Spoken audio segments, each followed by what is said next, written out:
Hey guys, Colby here. Welcome back to another raid video. We have update preview 8.6. I'm gonna react to it. They gave us the link beforehand before it goes live for every one of you guys. This will be the patch coming in together with the fusion. There's gonna be changes to the blessings added. More blessings are added, more champions are added, changes to the bosses, and new champions, as you can see from the thumbnail right here.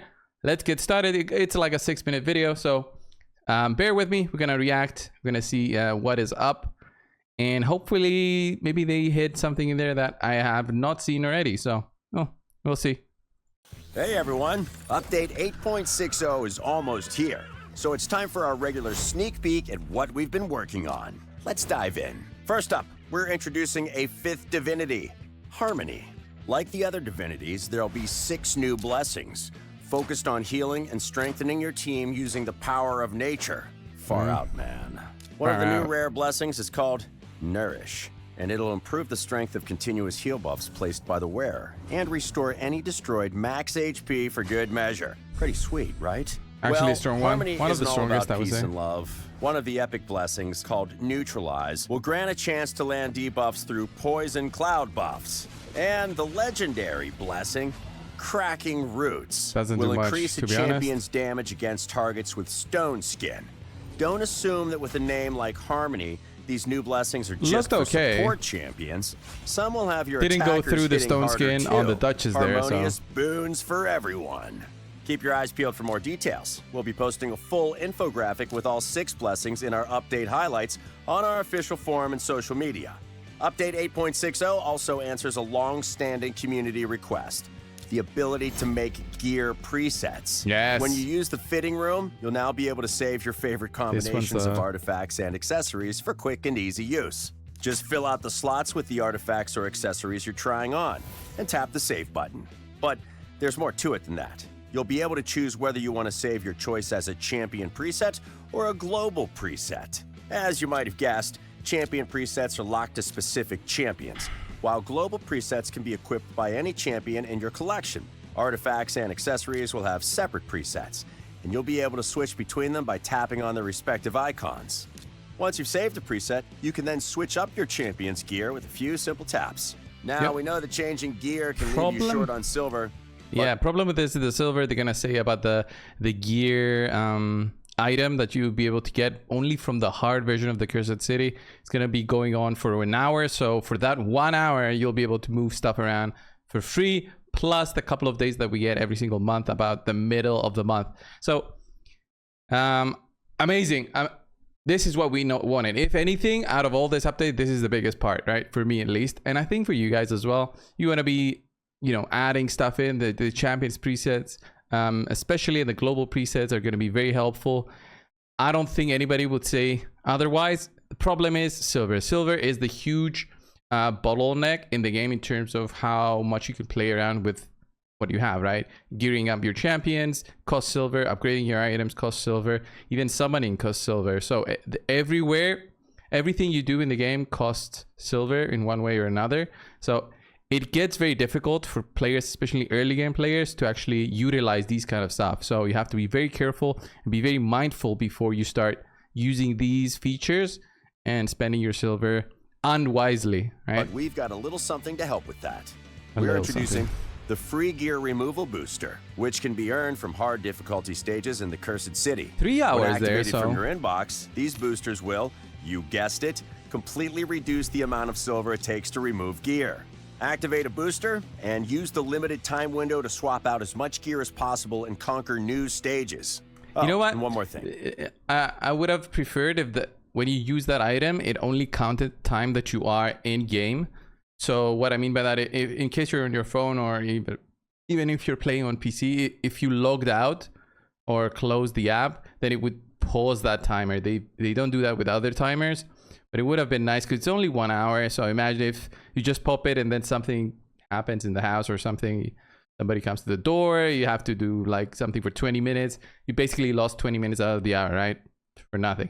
It would have been nice. They won't do it, but just saying. We're also adding the Hide Set Filters button to the accessories menu, so you can browse and equip to your heart's content. The next major part of this update will bring something we've been promising for a while: It's time for balance changes to Raid's toughest dungeons, the Iron Twins Fortress, the Sand Devil's Necropolis, and the Phantom Shogun's Grove. Okay. We've turned down the dials on the Iron Twins, nerfing this killing machine's total HP, defense, resistance, and most importantly, accuracy. It'll be a lot easier to resist those nasty Iron Brand debuffs and land your own. Speaking of Iron Brand, we're reducing the amount of stacks applied by the Fires of Insanity and Ruinous Swath skills. We're also reducing how often the Iron Twins activate the Retaliatory Launch skill. Instead of 4 times, it'll only happen when the Iron Twins' HP drops below 80%, 60%, and 40% of their max HP. Okay. Zzzt, offensive capabilities reduced. I love that part. I like that they reduce basically the resistance and accuracy on the boss. If anything, that is the biggest part, because one of the main problems with the boss is that you require a very high resistance, and basically only your Mithrala would resist debuffs, which is, for the majority of players playing, that's the one you build with accuracy, and that transforms into resistance. So it's pretty easy to get like 600 resistance on that champion. Anything else, you would probably need like a resistance buff to help you push that, and a resistance aura really to help you get there. Why you want to be resisting that debuff? It basically limits the damage that the boss does to you. So the more of those debuffs you have, the higher damage the boss eventually does. So on very prolonged fights, you would get wrecked basically because of just the boss becoming stronger and stronger, and you not being able to survive or revive. So the minimum you would build your reviver with very high resistance. If you have something like a Duchess, she's like the boss in this stage. So this update for the dungeons is basically for the late game players, okay? Not the mid game players. Mid game players can't really push this and shouldn't really worry about Sand Devil, Phantom Shogun. Late game players are the ones who have most of the areas of the game on farm, except these areas, and they can farm them but not as efficiently. So that this update is going to help them farm them more efficiently. But still, these are very, very end game farming situations, especially Sand Devil and Phantom Shogun, because it's like 800 energy per item that you want to be ascending. So gets rough on your energy very quickly. Time for Anime to face the Nerf bat. Get it? Bat?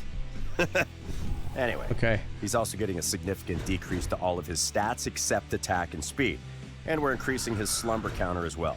So one of the things they mentioned is speed is not being changed, so you will still need 271 speed to go before the boss on stage difficulty 25. All right, so still one of the problems is getting all the stats you need for this boss. The accuracy requirement is nice because you no longer need like 600 accuracy, so you might be able to build it with 450. I'm not sure yet what other requirements are going to be. I doubt they halved it to 300. That would be extreme. When the patch day comes, the people who data mine this, usually the people over on the HH site, will do it before anybody else, for the most part, I guess. So we'll know what the changes are actually within the data. So when that time comes, we'll let you know, guys. Sand Devil still need the beauty sleep. At lower stages, the slumber counter will increase to 16, and at higher stages, it's now 8. So you've got plenty of hits to get your debuffs in.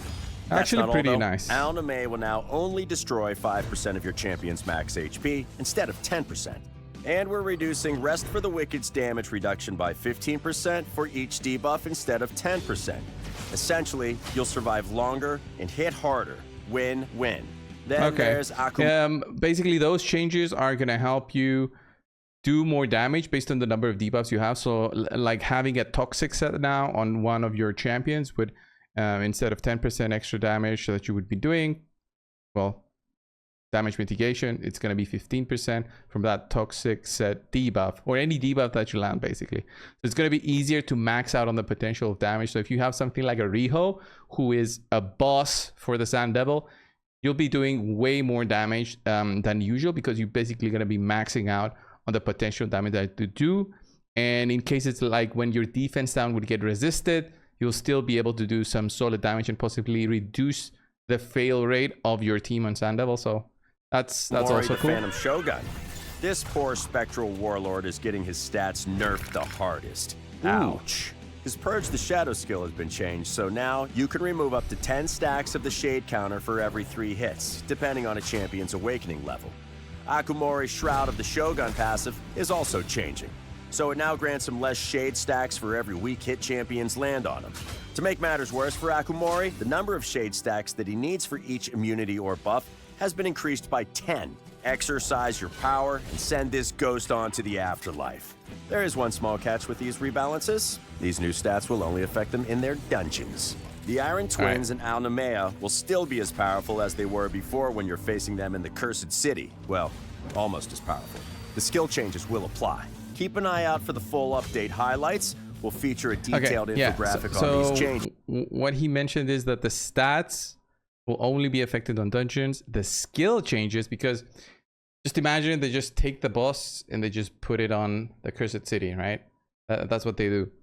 So for the boss in the dungeons, they have higher stats in the Cursed City. They didn't want to change those stats because it's already lower. But the skill changes, I like that they are transferred. So it's not like they have Sand Devil 1 and Sand Devil 2 and only Sand Devil 2 is changing. So Sand Devil is changing. It's just that the stats are also changing for dungeons. Just think of it like that. It'll feature all the exact nuts and bolts changes on stats and skills, so you theory crafters can start scheming. That's almost everything, but we've got just enough time to show off some of the gorgeous new champions we've got in the pipeline. There's a terrible and mighty faction unity champion for the Ogren tribes, and a sneaky new mythical champion for the Sylvan Watchers, with a few feathers in his cap. And hey, does that look like the Arbiter? No, it doesn't. That's a hefty update. We hope you're excited about the changes coming in update 8.60. In the meantime, don't forget to like the video and subscribe to be the first in the... Yeah, that's it for this video, guys. Just reacting to this video that Raid has made. Love the update. Overall, the biggest thing, as I said, is the gear presets. Somewhere here, the gear presets that they've done. Biggest thing. It's gonna help me a ton. It's gonna help you guys a ton, especially if you're gonna be saving your gear presets, like your fast champion, your best nuker gear. You can move that around for Cursed City. Gonna make it easy. Love it. We'll see it actually in action when the patch goes live. Should be for Thursday, because that's when the fusion starts, so they can't honestly push the patch without the fusion starting. Maybe actually Tuesday. I don't know. We'll see. Thank you all for watching. Subscribe. I'll see you guys in the next one. See ya.